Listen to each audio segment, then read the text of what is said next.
अस्सलाम वालेकुम दोस्तों, एक और वीडियो में I welcome all of you. दोस्तों बात करूंगा आपसे इस वीडियो में एएमयू बीए एंट्रेंस 2023 के क्वेश्चन पेपर के बारे में। इस वीडियो में मैं आपको सॉल्व करके दिखाने वाला हूं इंग्लिश का सेक्शन। 25 क्वेश्चंस आते हैं इंग्लिश से, बहुत ही अहम पार्ट है। अगर आपको 65 तक स्कोर करना है तो इंग्लिश वाले पार्ट के बिना ये बात पॉसिबल नहीं हो पाती। तो इस वीडियो में मैं आपको कॉन्सेप्ट भी बताऊंगा, साथ के साथ बहुत ही हेल्पफुल वीडियो रहेगी आपके लिए, इसको ज़रूर देख लें पूरा। जिनको 2024 की एएमयू बीए या जामिया बीए की तैयारी करनी है, नंबर आपको दिया होगा स्क्रीन पे। जिनको छोटे बैच में जाना है, मैक्सिमम 30 स्टूडेंट के बैच में जाना है, वो मेरे यहाँ आ सकते हैं। काफ़ी बच्चे मेरे यहाँ से निकल भी चुके हैं, काफ़ी रैंक भी आ चुकी हैं। नंबर आपको दिया होगा स्क्रीन पे, आप मुझे कॉल करिए, बैच को जल्दी से जल्दी ज्वाइन करिए। कॉम्पिटिशन हर साल बहुत टफ होता जा रहा है। इस साल 2023 के अंदर वेटिंग भी बहुत ज़्यादा क्लियर नहीं हुई है जैसा कि उम्मीद की जा रही थी। तो इसका मतलब ये होता है कि काफ़ी टफ कंपटीशन होता जा रहा है। तो जितनी जल्दी आप स्टार्ट करेंगे उतना ज़्यादा फ़ायदा आपको होगा, उतना चांस बढ़ेगा आपका क्वालिफाई करने का टेस्ट। दोस्तों सवाल आपको दिखेंगे स्क्रीन पे, मैं उनको बोर्ड पे करूँगा और पढ़ के बताऊँगा। सवाल आपको स्क्रीन पे नज़र आ रहे होंगे। पहला सवाल दोस्तों आपको आया था, if he had not gone to Nepal he blank Mount Everest. तो ये सवाल आया था आपको, एक कंडीशन सेंटेंस का एक टॉपिक होता है, उससे दोस्तों ये सवाल आया था। उसमें एक लॉजिक होता है, एक रूल होता है। अगर हमारा पहला वाला पार्ट जो है वो कंडीशनल सेंटेंस का है दोस्तों, तो बाद में क्या आता है, तो यहाँ पर पहला वाला पार्ट पास परफेक्ट टेंस है, तो बाद वाला पास में भी वुड हैव और वर्ब की थर्ड फॉर्म का इस्तेमाल होता है। तो ऑप्शन आपको दिख रहा होगा स्क्रीन पे, would climb, would not have climbed, would not climb, won't be climbing. तो इसका आंसर क्या होगा, वुड नॉट हैव क्लाइंब्ड। इसका मतलब होता है अगर वो नेपाल नहीं जाता तो वो माउंट एवरेस्ट को क्लाइंब नहीं कर पाता। तो ऑप्शन बी जो है वुड नॉट हैव क्लाइंब्ड, ये आपका इसका आंसर होगा, would not have climbed. Rule मैंने आपको इसका बता दिया है।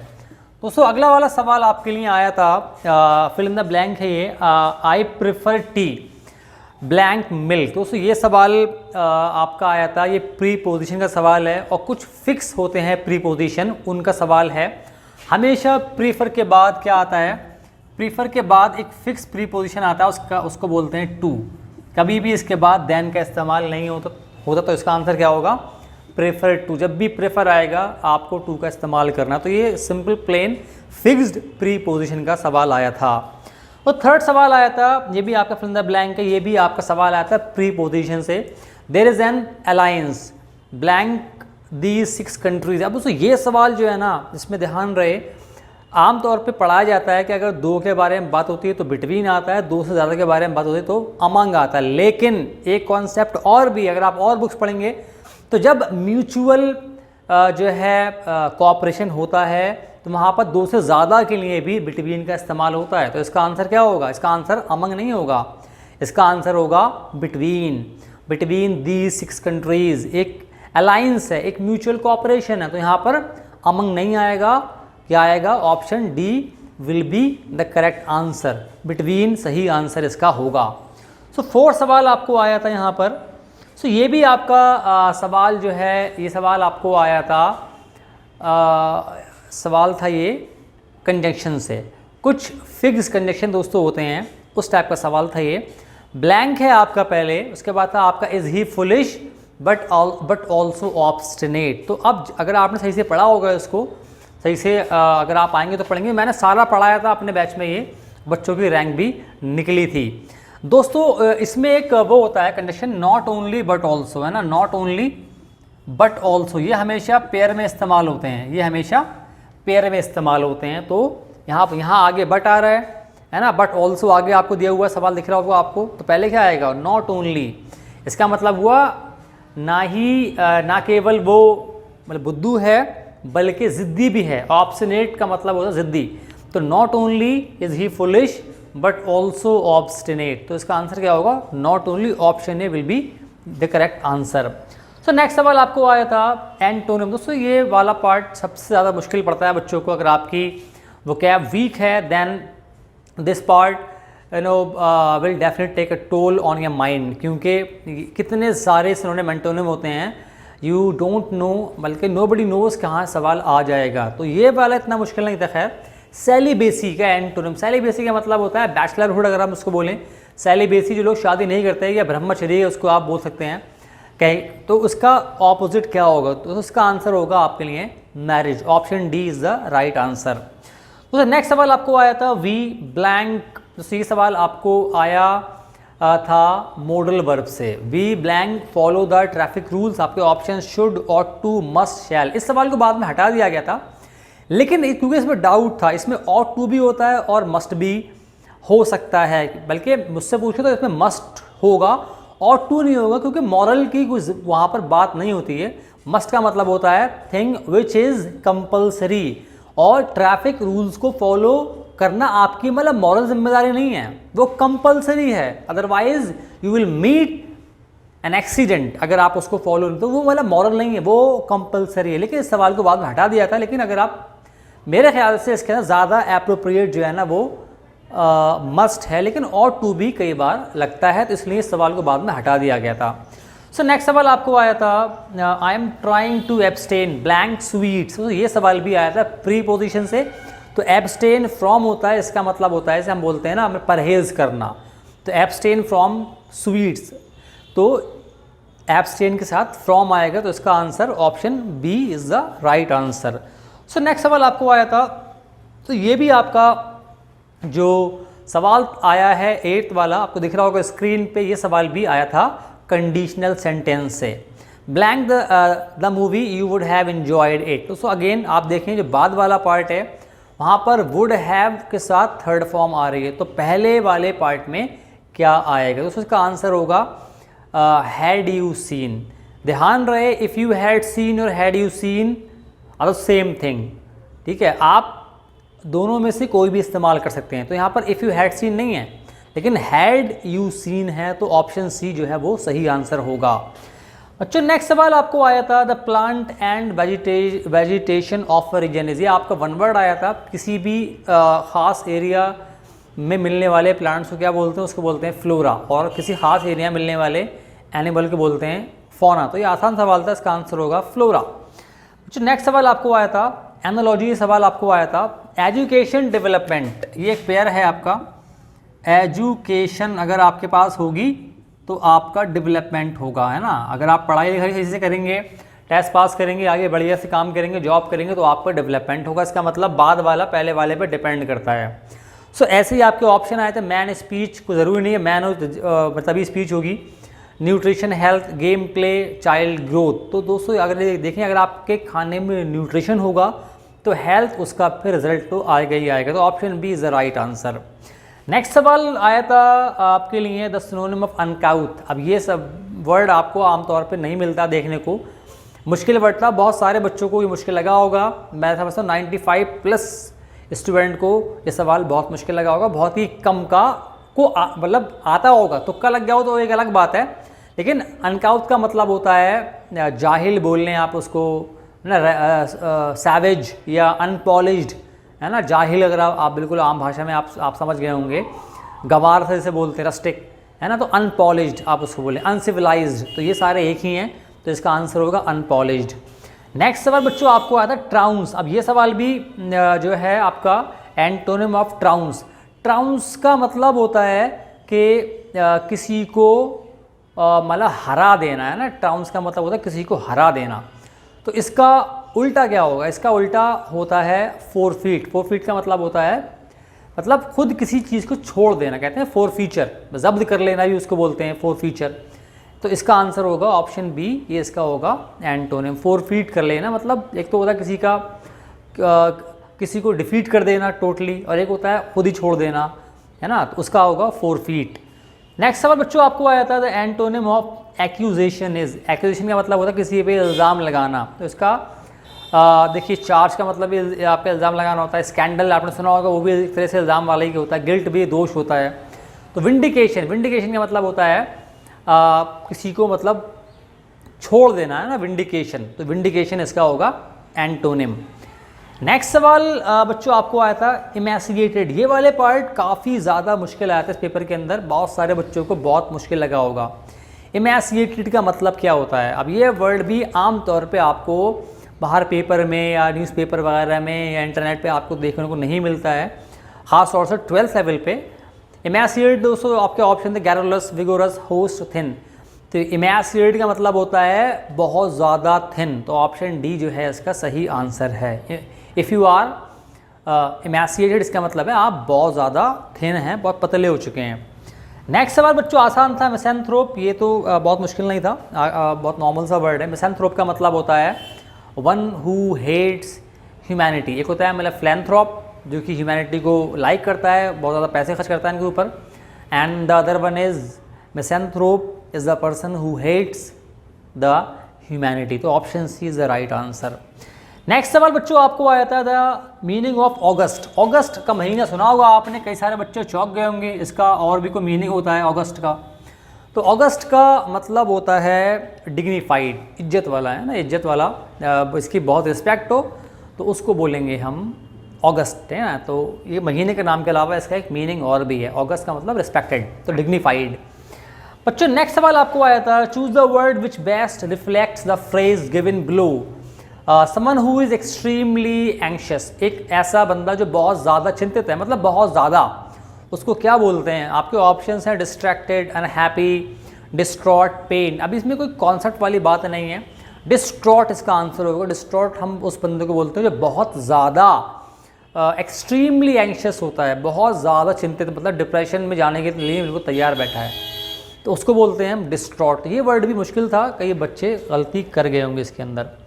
नेक्स्ट सवाल आया था ये आया था आपको सवाल प्रीपोजिशनल फ्रेज। एक ऐसा टॉपिक जो बहुत ही बड़ा टॉपिक है, बहुत मुश्किल टॉपिक भी है, क्योंकि इसके अंदर आपका वर्ब के साथ जैसे जैसे प्रीपोजिशन बदलता है वैसे वैसे इसका मीनिंग भी बदल जाता है, तो बहुत ज़्यादा डाउट पैदा करता है ये माइंड में। तो all of a sudden the car, आपके ऑप्शन से broke out, broke in, broke away, broke down.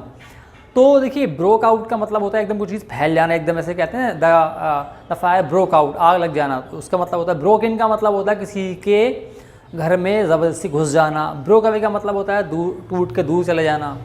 Broke down का मतलब होता है सडनली रुक जाना। तो कार का जब ब्रेक डाउन होगा तो कार एकदम रुक जाएगी, कार ख़राब हो गई, हम ऐसा बोल सकते हैं। तो इसका आंसर क्या होगा? आपको इस टाइप के जो ये होते हैं प्रीपोजिशनल फ्रेज, आपको सेंटेंस से भी थोड़ा अंदाज़ा लगता है ना। All of a sudden the car broke down, ये वाला मुश्किल नहीं था, लेकिन ये टॉपिक काफ़ी ज़्यादा डिफ़िकल्ट ज़रूर है। नेक्स्ट सवाल बच्चों आपको आया था, अब ये आया था आपका कंपैरेटिव डिग्री पे, कैसे कंपैरेटिव डिग्री इस्तेमाल करते हैं हम। आपके ऑप्शंस हैं the more they earn, more they spend, more they earn, more they spend, more they earn, the more they spend. तो ये कंपैरेटिव जब डिग्री दोनों बार इस्तेमाल होती है एक साथ, है ना, तो इसका आंसर क्या होगा? The more they earn the more they spend, the higher you go the colder will it be. तो ये कंपैरेटिव डिग्री का आया था आपका, कंपैरेटिव में कैसे इसको हम इस्तेमाल करते हैं, ठीक है। तो इसका आंसर होगा the more they earn the more they spend, ये सही इसका ऑर्डर है। नेक्स्ट सवाल बच्चों आपको आया था, ये भी आपका फिल इन द ब्लैंक है। Hardly had she entered the police station blank all officers stood up. अब देखिए हार्डली जो है ना, हार्डली ये भी आपका जो है वो एक कंजक्शन है, ठीक है। हार्डली के बाद क्या आता है? ये एक पेयर होता है। हार्डली के बाद हमेशा क्या आता है? वैन आता है। हार्डली के साथ हमेशा वैन आता है। Hardly had she entered the police station, तो क्या होगा आगे? ऑप्शन है आपके देन, वैन, बिफोर, सिंस। तो आपका आंसर क्या होगा? वैन, ठीक है। नो सूनर के बाद देन आता है और हार्डली स्कर्सली के बाद हमेशा वैन का इस्तेमाल करते हैं। तो बहुत ही सिंपल प्लेन आपका रूल पे सवाल आया है, तो उसमें आपका आंसर होगा वैन। Option B is the right answer. Next सवाल बच्चों आपको आया था, ये भी फिल इन द ब्लैंक है। Do you want blank with you और do you want to go alone. अब ये जो है आपकी अंग्रेजी चेक करने वाला सवाल है, किस टाइप से आप सेंटेंस को फ्रेम करते हैं। तो आपके ऑप्शन है that I will come, me coming, है ना, मी टू कम, दैट आई कम। तो क्या होगा? डू यू वांट के बाद क्या आएगा? मी आएगा। डू यू वांट मी, तो टू कम। तो इसका में ऑप्शन सी जो है वो सही आंसर है। Do you want that I will come नहीं होगा, सेंटेंस में आगे सेंस नहीं बनेगा प्रॉपर अगर आप बात करें। Do you want me coming भी नहीं होगा, do you want me to come होगा। तो ये आपका इसमें क्या होगा? Do you want me to come with you और do you want to go alone, है ना। तो ये आपका ऑप्शन सी जो है वो सही आंसर है। नेक्स्ट सवाल बच्चों आपको डायरेक्ट इंडायरेक्ट वाला आया था। He said to me why are you crying. आप ध्यान रहे, इसमें आपके ऑप्शन दिख रहे होंगे, he asked me why I was crying, he asked me why was I crying, he asked me why I had been crying, he asked me why had I been crying. तो इसमें rule क्या होता है, जब भी हमारे पास इस type का होता है he said to me, he said to me, अब यहाँ पर इसके बाद कौन सा वर्ब है, ये आपके रिपोर्टिंग वर्ब का ऑब्जेक्ट है मी, फर्स्ट पर्सन इसका ऑब्जेक्ट है, और जो हमारे पास जो डायरेक्ट स्पीच है ना उसके अंदर कौन सा आपका वर्ब आ रहा है, वो सब्जेक्ट आ रहा है, यू आ रहा है, सेकंड पर्सन आ रहा है। तो जब आपका डायरेक्ट स्पीच के अंदर सेकंड पर्सन होता है तो वो इनडायरेक्ट में इसके हिसाब से बदलता है। यहाँ पर यू आ रहा है ना, यू, तो वो यू इसके हिसाब से चेंज हो जाएगा, तो इसमें यू का हो जाएगा आई। तो ऑप्शन 1 और सेट का हो जाता है आस्क, तो क्या हो जाएगा, he asked me why I was crying, he asked me why I was crying is the right answer.